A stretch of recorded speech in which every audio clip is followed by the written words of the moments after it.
একবার এক গাধা একটি বাঘকে হুমকি দিয়ে বলল যে যদি সাহস থাকে তো আসো আমার সাথে লড়ো। বাঘ পাশ কাটিয়ে এগিয়ে যাচ্ছিল। এমন সময় একটি শেয়াল আসলো এবং বাঘকে বলল, তুমি তো বনের রাজা এবং সবচেয়ে ভয়ঙ্কর ও শক্তিশালী প্রাণী, তুমি গাধাকে ভয় পাইলা? বাঘ বলল, হ্যাঁ।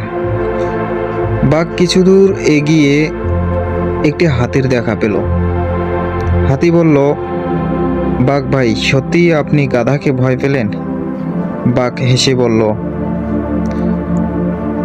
আসলে ভয় বড় কথা না, যদি আমি গাধার কথা শুনে গাধার মোকাবেলা করি এর মানে দাঁড়াবে আমিও গাধার স্তরের প্রাণী। আমার জিত তো নিশ্চিত, কিন্তু সেই জয়ের কোনো সম্মান থাকবে না, কোনো মূল্য থাকবে না। লোকে বলবে বাঘ গাধাকে হারিয়েছে। এটা কোনো বড় কথা নয়, কিন্তু ভুল করেও যদি সে জিতে যেত তাহলে আমার সব ইজ্জত সম্মান মাটির সাথে মিশে যেত। এজন্য আমি তার সাথে লড়িনি। তারপরে হাতি বলল,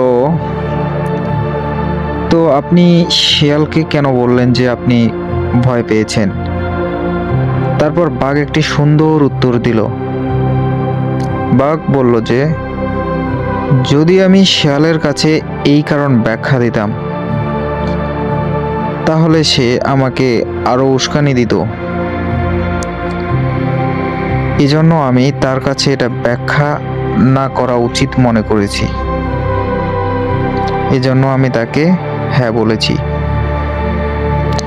ঠিক একইভাবে আমাদের বাস্তব জীবনে কেউ না কেউ হুমকি দেবে, আর এজন্য লোক আমাদের উস্কানিও দেবে যে তুই তো শক্তিশালী, বুদ্ধিমান, শিক্ষিত, বাগারা বাগারা অনেক কিছু বলবে। তারপরেও তুই তাকে ভয় পাচ্ছিস। তুই এগিয়ে যা, পরে না হয় দেখা যাবে। অনেক কথা বলবে আর কি। তবে মনে রাখিও, যারা আসল বুদ্ধিমান বা শক্তিশালী তারা বেকার প্রতিযোগিতা বা যুদ্ধ করে না, আর অকারণে দুর্বলদের প্রতি অত্যাচার করে না, জুলুম করে না। তারাই প্রকৃত মানুষ, প্রকৃত বুদ্ধিমান, প্রকৃত শক্তিশালী।